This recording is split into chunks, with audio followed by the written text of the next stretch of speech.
Welcome back to The Short Game, a show about games that respect your time. I am one of your hosts, Reagan Kelly, and I am joined by two awesome other hosts. I've got Nate Heininger with me. How are you doing, Nate? I'm doing well. Glad to be here. And Shane Kelly, my bro host. How are you doing, Shane? Doing great, thanks. And we're talking today about versus puzzle games. I think we're going to focus mainly on a particular series, probably the Puyo Puyo series, because that has a big release coming up that we're very excited about. And it's also the one of these games that I'm kind of it's most dear to my heart. Shane and I have played a lot of it together, but generally we're going to be talking about sort of two-player head-to-head puzzle games versus puzzle games. There's not really kind of like a super well agreed upon name for this type of game. I usually just call them versus puzzle games or head-to-head puzzle games. Some people call them puzzle fighters, or I've seen other sort of genre names thrown around. But generally, we're talking about, and this is one of our episodes where we're going to be talking a little bit more broadly about a genre rather than about a specific game, although we'll narrow down a little bit as we go. We're talking about those sorts of games that are mostly item-dropping puzzle games in the Tetris style, but specifically games where you're playing a puzzle game against another person. Each of you has your own puzzles, and possibly you're throwing garbage or other stuff onto each other's screens. The two big games are Puyo Puyo and Tetris. And so I am super excited that those two great tastes that taste great together are going to be an early title for the new Nintendo Switch. This Puyo Puyo Tetris game, which I've had a chance to play, only because you and I, Reagan, are kind of Puyo Puyo nuts. For some reason, we managed to discover this game when we were kids, even though there's been basically no American releases of Puyo Puyo that were really any good, right? Yeah, this is a genre that's really beleaguered in the US. Yeah, it's just pretty thin. So for those of us who didn't have a ton of experience to games outside of America as kids or even current, you may know this as Dr. Robotnik's Mean Bean Machine. You absolutely would know it that way. Yes.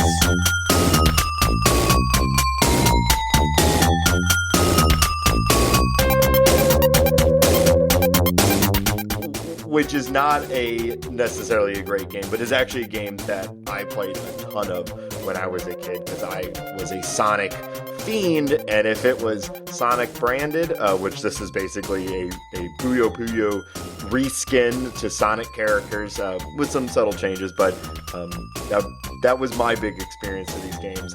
Sonic Spinball, also a garbage game with a Sonic skin on it, but that was so. You may be like me and say, I've never heard of Puyo Puyo, but Dr. Robotnik's Mean Bean Machine has a place in my heart. Yeah, that had a place in our rental history at Blockbuster, back when Blockbuster would rent out consoles and cartridges to you. I'm pretty sure I remember renting this and feeling kind of disappointed when I found out it wasn't a traditional Sonic game. I was like, oh, it's got Dr. Robotnik on the front, and you're just renting stuff from a video store. You have no idea what it is, and you get it home and it's like, what is this? It's just a bunch of little globs falling on the screen, and I don't understand the rules, and these things are disappearing for no reason I can tell. It was very, very disappointing at the time. It's a funny flip, because today I would rather play Mean Bean Machine than any other Sonic game. Well, at the very least, you got to give them credit. Dr. Robotnik's Mean Bean Machine is a great title. It is. Let's be honest. I don't know what the translation for Puyo Puyo is, or if there is even one, but Mean Bean Machine is great. Well, yes. Let me tell you. So the Puyo Puyo series has been around for a long time now. It's not the first game in this kind of deal, and it's really hard for me to kind of pinpoint exactly where this kind of genre got started. Probably with Tetris. I tried to find out when I was doing a little research for the episode what the first Tetris with multiplayer was, and I was unable to sort of find that information. I know that the NES version of Tetris did not have it, but that the Game Boy version did if you linked two of them together.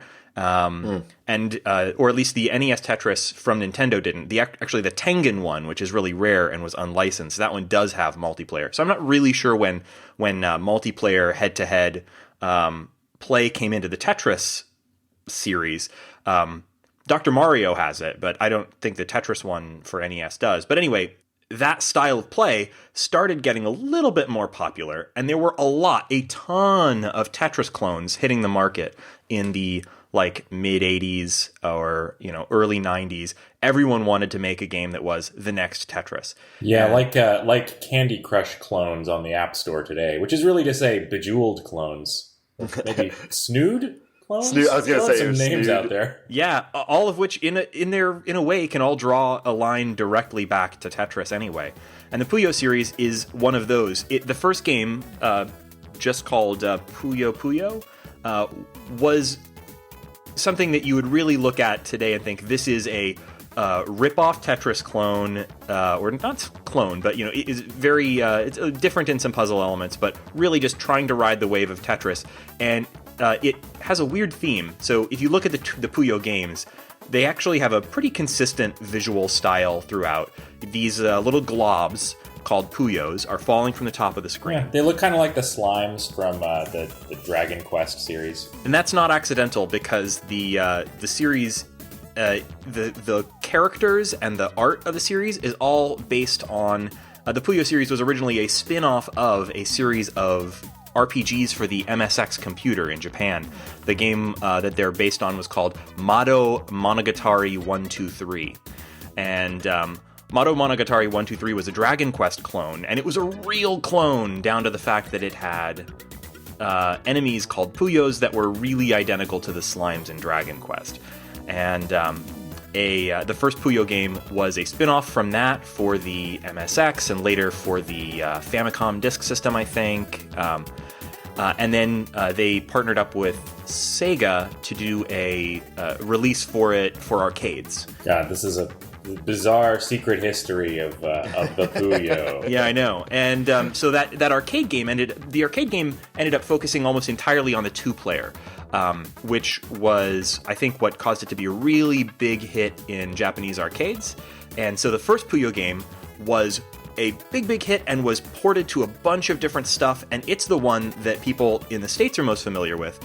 It never actually got an American release, but it got reskinned in many ways. Not just Dr. Robotnik's Mean Bean Machine that Nate mentioned, but also on the SNES, if you have played Kirby's Avalanche, that's the same exact game. It's Puyo 1.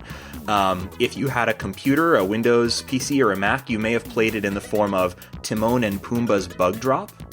Or yes, I have. Or another one that was called Quirks, Qwirks, which was also basically the same game. That one was very confusing because it presented itself as a Tetris sequel. Alexei Pajitnov, the creator of Tetris, is on the box, and it's like presented by Alexei Pajitnov, but he had nothing to do with it apart from presumably giving them permission to use his name and likeness. So anyway, like Steven Spielberg. Yeah, just puts his name on anything.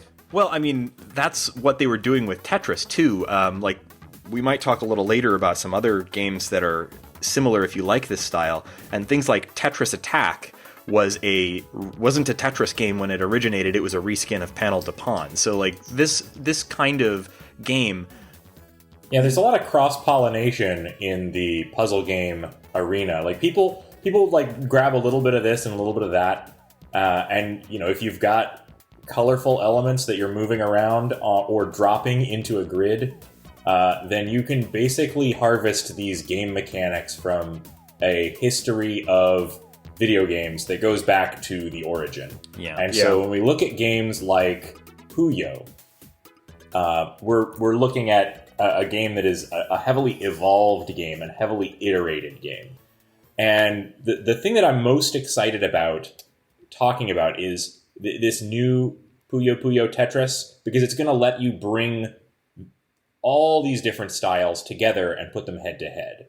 Well, maybe not all, but all of my favorites, all of my absolute favorite style of puzzle games. Yeah. So Puyo Puyo Tetris, which is coming out, it's been out since 2014 actually, but only in Japan. Yeah.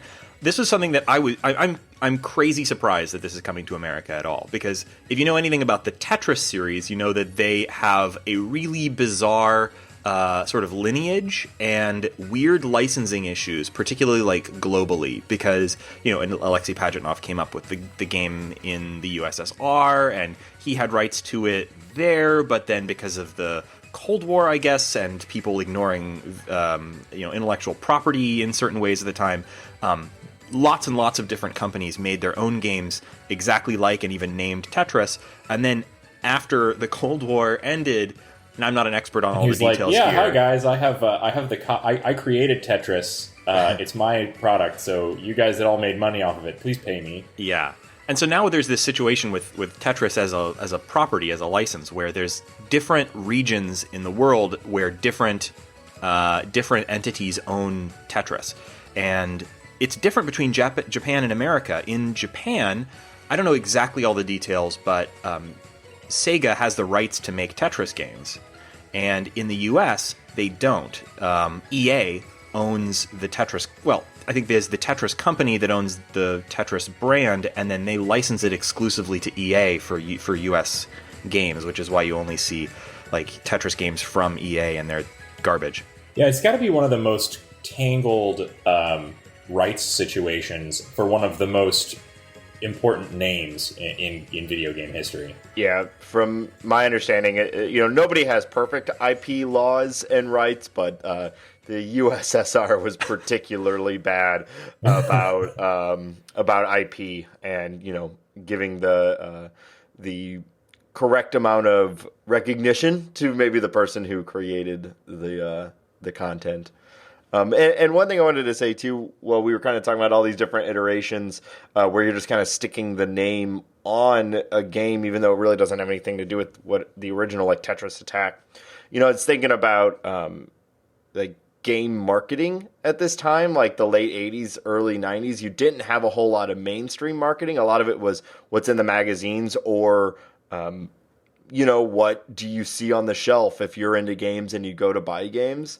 So just putting the name Tetris on something was one of your like best marketing tools because people would assume that it was part of the Tetris series and they would buy it. Whereas nowadays, we'd be like, hold on, what's this game? Let me go on YouTube. Let me watch a 4-hour Let's Play before I decide to maybe download the demo. You could get away with stuff like that a lot better at that time. Absolutely. Distribution has changed everything about video games. So we were like, from the original there, like the distribution for original Tetris, I mean, according to the USSR, Tetris belongs to the people. So, wait, that sounds like a vampire. Sorry, Russians. But distribution today is all online. And so you want to like specialize and give your customers exactly what they're looking for, and not just trying to, once you get through the filter and get onto store shelves, give them something recognizable like Mr. Robotnik, Dr. Robotnik. Yeah. Come on, he did not go to 4 years of Mean Bean College to be called Mr. Robotnik. All right. Well, to bring it back to Puyo Puyo Tetris, that's why I was so shocked to hear that it was finally coming out here. This came out in 2014 in Japan, and it's on Vita and PS4 and a bunch of other stuff too, I think. And I imported it because I'm such a fan of the series, and I was pretty sure this was never getting a U.S. release because of that copyright situation. But I don't know what they did, but they must have worked it out. I almost paid like $60 to import a match 3 puzzle game, and I felt really weird. Yeah, I think it was. I think I got it on eBay for only like $30, but I'm super glad to know that people will just be able to download it and also be able to play it in English. It's a bit frustrating to have to sit there with a guide when you try to get through the menus. Anyway, it's a blend of Tetris and the rules from Puyo Puyo 2. So if we want to talk about the way these games work, Puyo Puyo 2 is probably a really good place to start. Yeah, this is where we have the spoiler break for people that don't want to have the rules, the mechanics to a 30-year-old game. Spoiled for them. All right. You collect, if you get 4 of the colored Puyos. Oh, guys, wait, no spoilers. Yeah. How many Puyos? So, and a lot of folks won't have any experience with Puyo Puyo 2 because it never actually got a proper US release. There's a ton of games in the Puyo series, and I'll run down some of the others in a couple minutes, but there's a ton of games in the Puyo series. Puyo Puyo 2 is by far the most popular, but it's also one of the few that just never got an official US release, although you can download it in a variety of different ways that I'm sure we'll leave as an exercise to the listener, but if you can emulate games, you can play Puyo Puyo 2.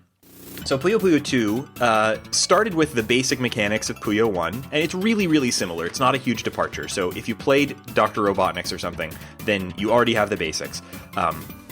Collections, little kind of tetrominos of blobs, Puyo blobs, are falling from the top of the screen. They come in a variety of colors, and as they fall, you get a little preview of which one's coming up next. This is all going to be familiar from Tetris. Where it's very different from Tetris, if you haven't played any Puyo games before, is that the blobs don't stick together in a rigid way like tetrominos do. They fall apart. So when they hit, let's say you have a line of Puyos and it falls, it's not going to support itself. It's going to come apart as it falls, and all of the Puyos are going to fall to the bottom, fall past the other Puyos at the bottom of the screen. It's also not based on making lines like Tetris. It's based on matching Puyos of various different colors. So I think I don't recall off the top of my head how many colors of Puyo, but if you get 4 Puyos of the same color in any configuration touching each other, those Puyos vanish. And we should say they come down, at least in one that I played, they only come down in sets of 2. It's not like Tetris where you might get like 4 in a row or like a little cube of them. It's just 2. Sometimes they're the same color. Most of the time it's 2 different colors. Mm-hmm. Yeah, there's some exceptions to that in some of the games where they drop big fat Puyos that are actually like 4 of them stuck together. But yep. That's a story for after the second spoiler plate. Right. So these Puyos falling from the top of the screen, cascading down. The real big difference in terms of gameplay is chains. In Puyo 1, this was a important aspect of the game, but it became even bigger deal in Puyo 2. The whole game is kind of about setting up these large chains. In Tetris, you can try and leave a gap, and you get more points for eliminating multiple lines at the same time. But there's kind of a limit to that, really. Like, you can't really... You get just 4 tall. I mean, to be fair, though, that is still an incredibly satisfying experience. Even in today's modern gaming, setting up a Tetris block where all you need is the long 4, the stick, to just slot in there, and you get a block of 4 all cleared out. Feels great. The Tetris. But Puyo, yes, Puyo. That is called getting a Tetris. That's called, yeah. You know what I learned recently? That, just as a side note, Tetris-wise, that Alexei Pajitnov says that the name is a combination of tetromino and tennis. Tennis, okay. Yeah. All right. Huh. I don't really see any tennis in there, but maybe when you're playing it head to head. There's nothing really going back and forth, though. Yeah, I don't know. Which I would say is probably the key element. If you're interested in Tetris, I'd just like to mention a movie that I watched recently that I absolutely loved. It's out there on YouTube. You can find it pretty easily. The movie's called The Ecstasy of Order: The Tetris Masters, and it's a documentary about the first Tetris World or Classic Tetris World Championship that has been held for the most part in Portland throughout its run, and it's really exciting because they've got the kid. Thor Ackerlund, who won the original Nintendo World Championships, and they've got footage of him winning the original Nintendo World Championships. Is that his real name? That is his real name, yes. Wow. And they've got... That's fantastic. So the personalities of all the people who are, the top in the world in Tetris is really interesting. And there's actually just a significant amount of Tetris gameplay footage and a real amount of Tetris strategy talk. Between these high-end Tetris pros in this movie, in addition to interviews with Alexei Pajitnov, with talking to people from Twin Galaxies, all kinds of stuff like that. So it's a great movie for fans of this kind of thing. That's awesome. I'm assuming you've seen The King of Kong. Oh, absolutely. I would put this movie right up there with King of Kong. It's not quite the kind of mano-a-mano, head-to-head, intense thriller that King of Kong is, because it's more of an elimination tournament. Yeah. But I think it has all the same elements that drew me to that movie for sure. Awesome. I wonder what Thor... He really found a good career. If he stayed in video games one way or another, he found a good career for his first name. It's hard to imagine him being like an accountant somewhere. You never know. He goes by his middle name, Ted.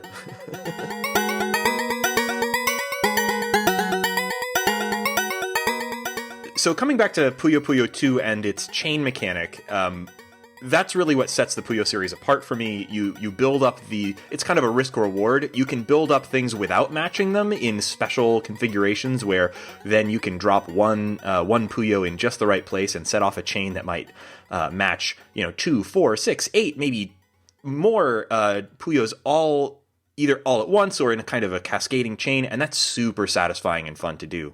Yeah, it has all the good feels of dropping that long bar in for the Tetris. I feel like is even better when you get like a 2 or a 3 or a 4 or a 5 chain in Puyo. It just keeps going, and sometimes you get you set up like a chain, but you didn't really you accidentally stumble into even further chains, and it's like holy shit, oh my, and it's just it's super satisfying and exciting.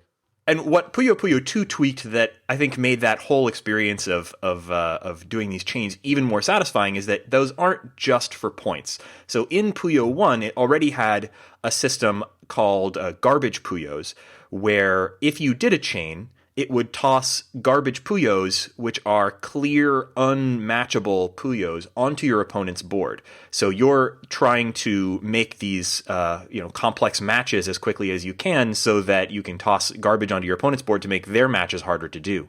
Puyo 2 added a key element that's been in every Puyo game since, and that's called susai, which is garbage countering. I don't know what susai means, if that's a Japanese word, but that's just the word that's used in Puyo for this. But susai Hopefully means they'll translate it when they bring Puyo Puyo Tetris to I wonder, US. yeah, that's a good question. Susai means. Yeah, but anyway, garbage countering is this really cool mechanic where if I send garbage to your screen, it doesn't immediately drop onto your screen. It builds up in a buffer above your board. You can just sort of see this avalanche of shit building up above your carefully designed tower of Puyos. Oh my god. And the tension of that, seeing that huge pile up there is unbelievable.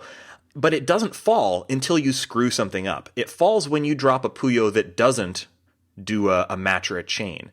But if I've just sent a bunch of garbage above your board, if you can, before your next, useless Puyo drop, if you can start matching immediately, then you start countering that garbage before it hits your board. If you can pull off a really big chain, you might eliminate all of that garbage and send garbage back over to me.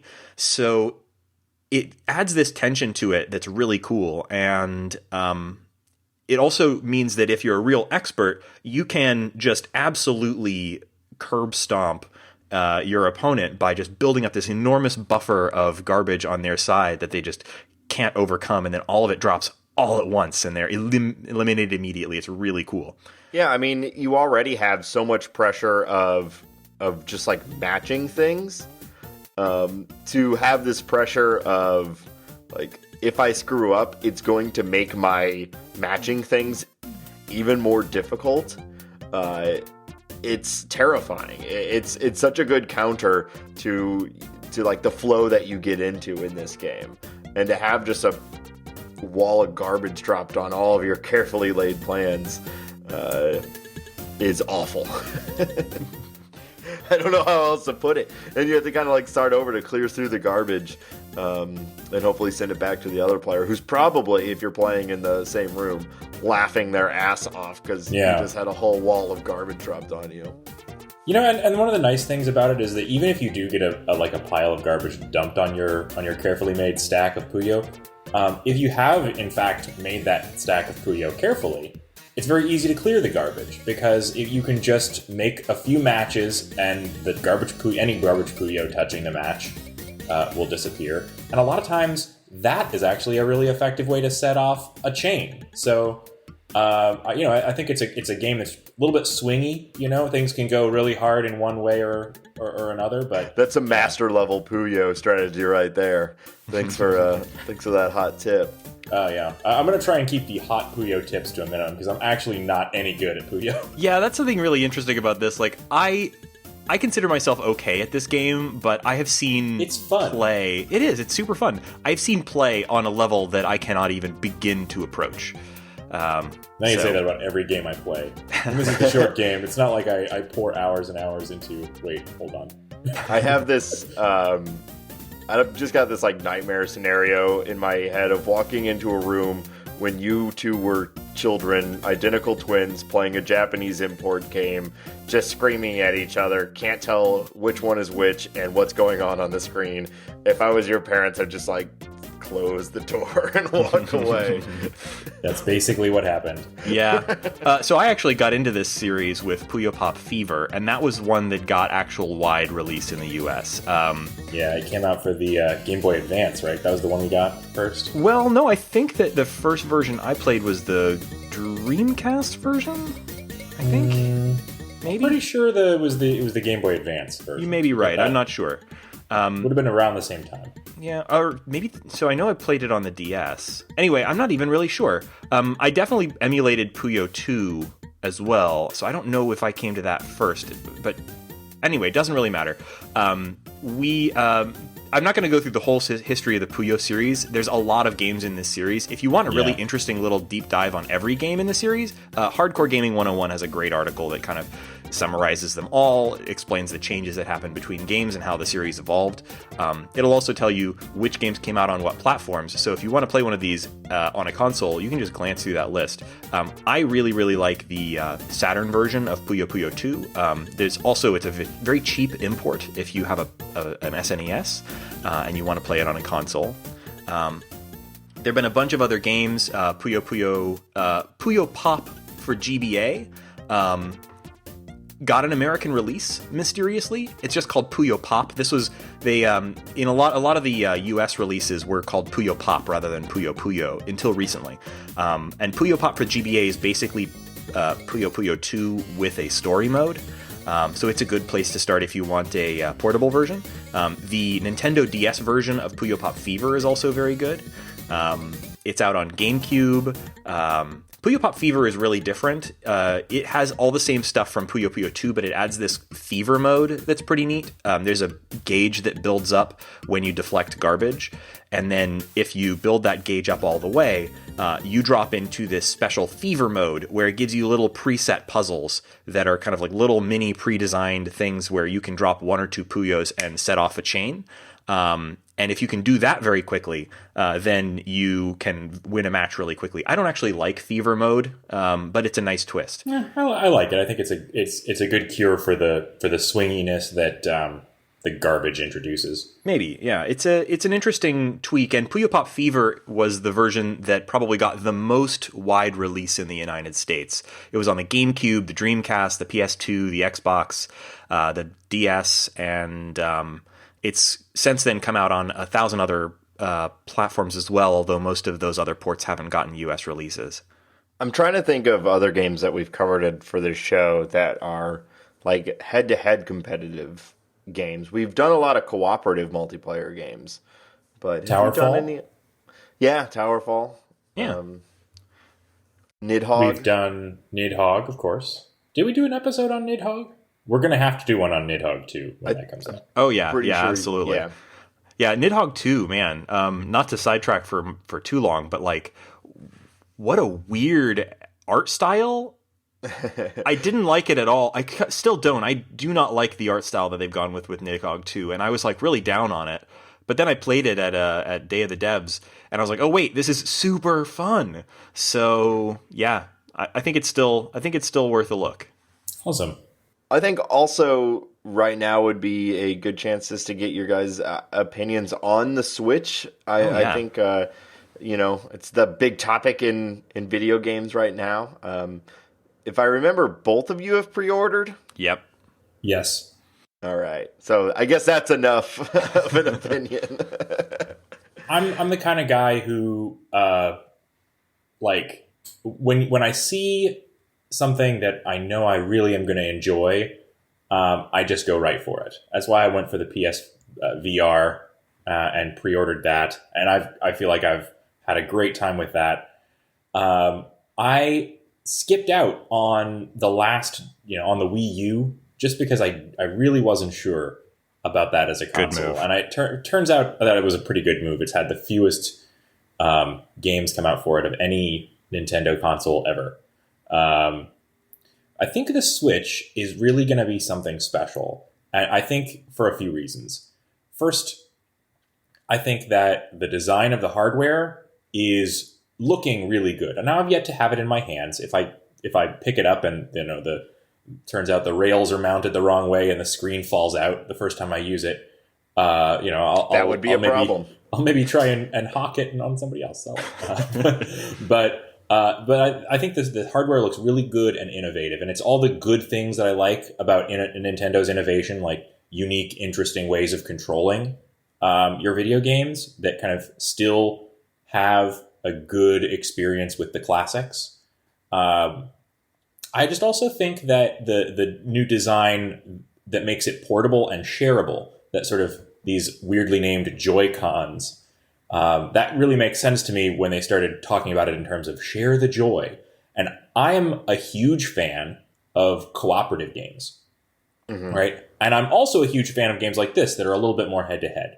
And a console like the Switch that I can bring with me somewhere, plop down on any convenient table, and hand a controller to somebody, and we're both playing on really familiar, what looks like really usable controls. I think that's really appealing to me, especially for a game like this. So that's a big part of why I'm excited about the Switch. Yeah, I think that's a good point. I've said many times that my favorite thing in video games is playing with someone else in the room. Either it's cooperative, head to head, whatever. Like those are, if I had to make a list of like some of my top 10 best gaming experiences, almost all of them are probably going to be when I was playing a game with someone.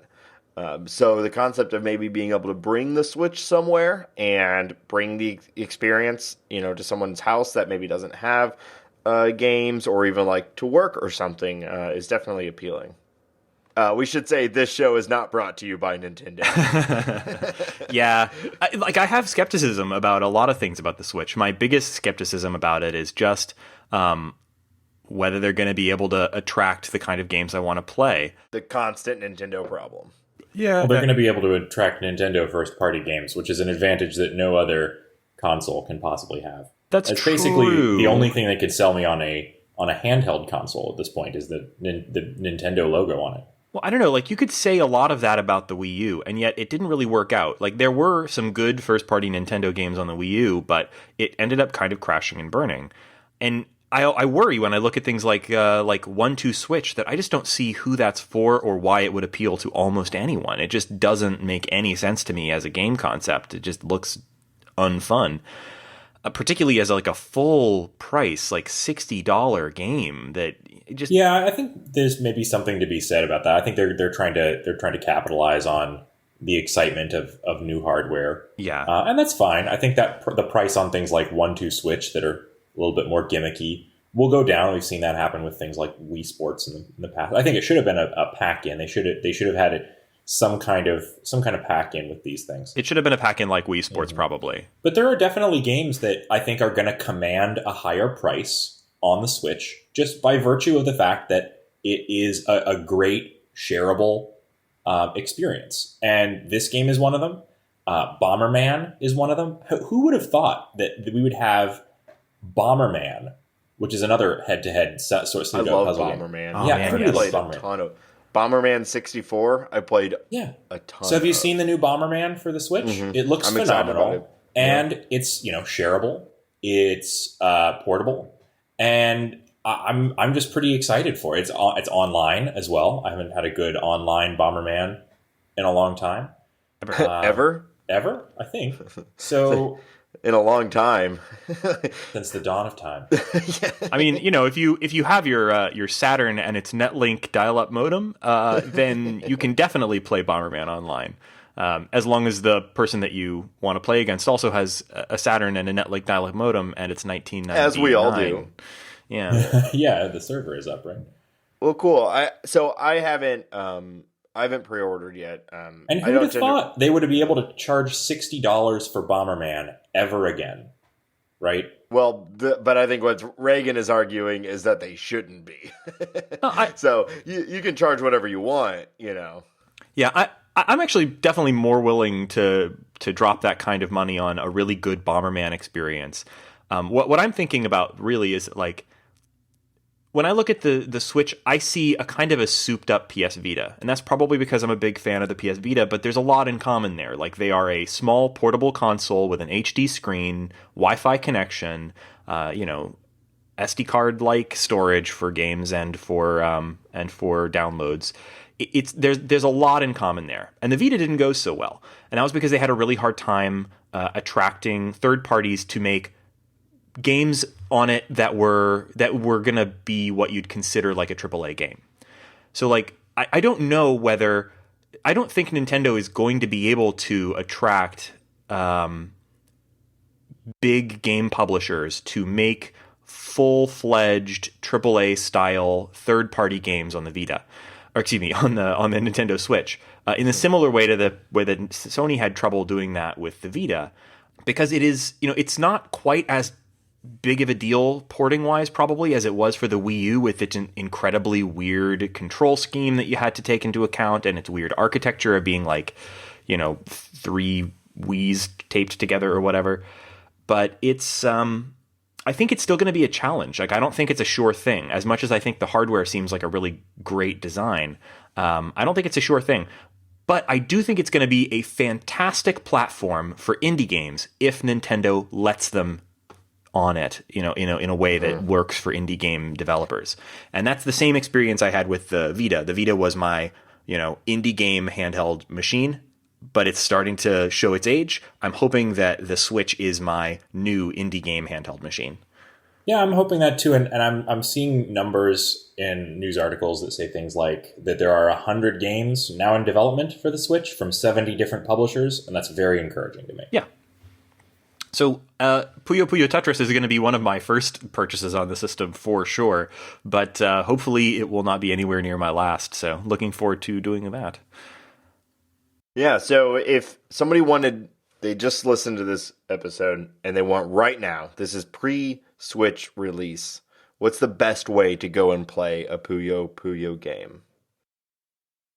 I would have 2 suggestions. The first one would be, if you just want to download something right away and you're okay with emulation as your way of doing this, download Puyo Puyo 2. You can get if you're worried about playing a game that has Japanese language menus, there are ROM hacks of Puyo Puyo 2 to be in English, and they're totally usable. But even without that, it's completely fine. You hit like start 3 times and you're in a game. You don't have to read the menus, and even if you want to try for different game modes, you can figure it out. It's really easy. If you prefer a US release, get Puyo Pop Fever. It's fantastic too, and it's on the Dreamcast, GameCube, and Nintendo DS, and it's still not a terribly expensive game for those systems. You can find it or pick it up, or in some cases probably emulate it too. So those would be the 2 things that I'd recommend if you were wanting to try this series out. Cool. I know I have a lot of fond memories of my little experience with this genre, so I'm excited to see maybe a resurgence in this with the new consoles, and I expect if it does well on Nintendo, then perhaps we'll see a broader release to other consoles as well, or maybe that's already planned. Yeah, it actually is already planned. The Switch version is coming out in Q1 2017, so it's not a launch release, but it's going to be shortly after the Switch launch. And at the same time, they're launching the PS4 version. They're not releasing the Vita version or any of the other ports of the game, but they are bringing it to the PlayStation 4. So if you're not buying a Switch, or if you just prefer I may actually buy both. I'm not really sure which I'm going to prefer playing it on. If more people want to play online on the PS4, I think it's likely to have a better online experience. But other than that, like, it's probably going to be the same game. Wait, are you predicting that Nintendo won't have a great online experience? A great online I don't know. But yeah, I'm not holding my breath for a great online experience on the Switch, but we'll see. And before we wrap up, I wanted to just briefly point out some other games that, if you're interested in head-to-head puzzle games and you want to try more diverse types of them, which puzzle games gel for your particular brain, can be a really it can be really personal, and some people like, Tetris, some people like Puyo, but other people might like something else. And there's a few others that are really good and that are kind of fit this same mold if you want to try other stuff, or games that you might already be familiar with. One is Bust-A-Move. If you've ever been in an arcade, you're probably likely to have seen Bust-A-Move. It was a Neo Geo game, and it was the one. It's part of the Bubble Bobble series. It's a spin-off of Bubble Bobble. So you've got the little robot or little dinosaur guys from Bubble Bobble spitting little bubbles up with a little bubble launching thing at the bottom of the screen. Another series that I'm really fond of that had a similarly weird release history is the Puzzle League series. If you played Tetris Attack on the SNES, then you were actually playing Panel de Pawn. Panel de Pawn was the first game in the Puzzle League series. The names are getting really tortured here. You may be more familiar with that under the name Pokemon Puzzle Challenge or Pokemon Puzzle League on the Game Boy and also on the N64. Yeah, that was a good one. And it had some... It now pretty much just goes by... They've kind of gotten rid of the confusing naming scheme, and the more recent games are just called Puzzle League this or that. So there was a Game Boy Advance game that had Dr. Mario and Puzzle League on one cartridge, and then later on the DS and DSi, there was Planet Puzzle League and Planet Puzzle League Express. All of those are great versions. I'm a really, really big fan of the Puzzle League series as well. If you don't like head-to-head, I think Puzzle League is a little more interesting. There's a series I'm less familiar with, Super Puzzle Fighter 2 Turbo, which is a spin-off of the Street Fighter 2 series. There was no Super Puzzle Fighter 1. Super Puzzle Fighter 2 Turbo is the game in this series.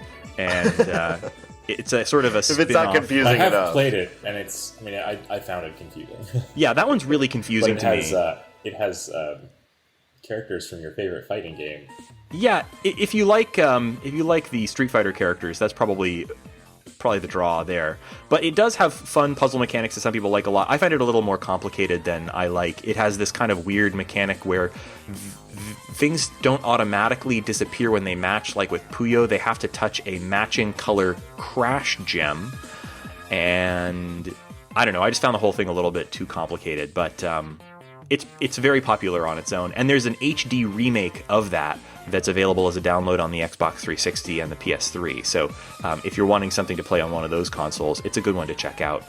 And if you have a current system, there's a really recent game that I've liked a lot called Tumblestone. Tumblestone is... it doesn't have, I think, like garbage mechanics, throwing things onto each other's screens, or at least I'm not sure. I don't think it does. But apart from that, it has really nice online multiplayer and good couch co-op or couch versus as well. And it's kind of a halfway point between something like Tetris Attack or like a Panel de Pawn series, and maybe Magical Drop, which is another one that I haven't mentioned. But you've got a little dude at the bottom of your screen who can fire little missiles upwards at blocks, but you have to shoot them in groups of 3 of the same color.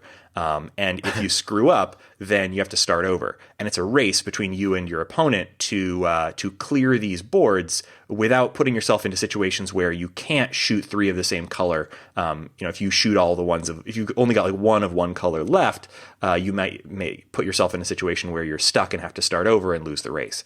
So it's a really good one if you're wanting a nice modern game. I think it's like $25 on the PSN, which might seem high, but it's really good.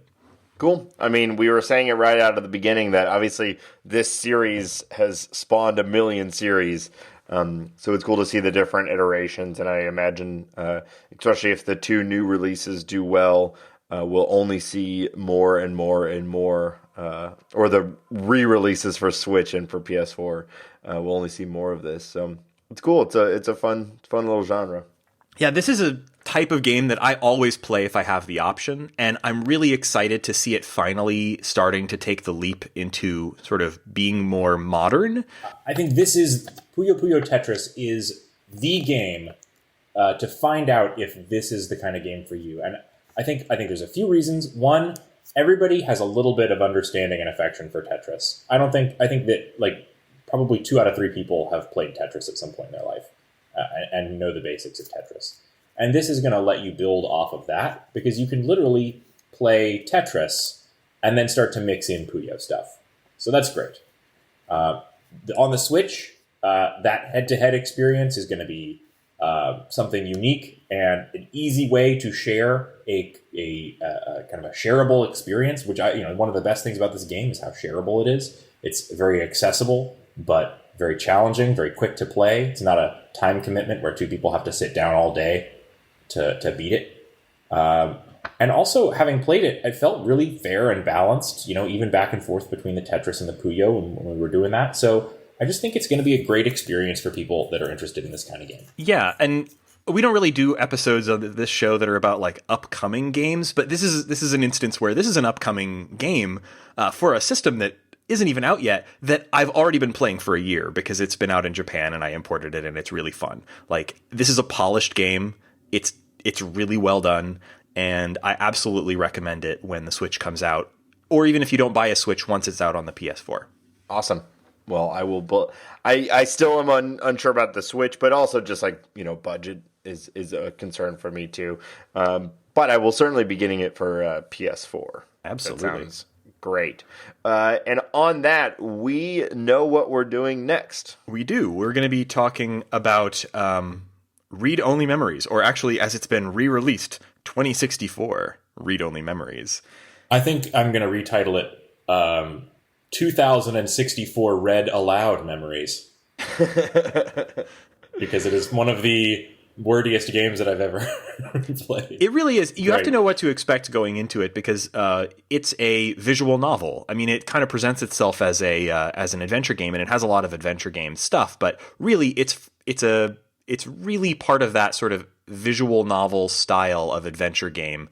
If you've played Snatcher or Police Knots or something like that, then it's right in that same kind of wheelhouse. And well, who hasn't played Snatcher and Police Knots? I know. Well,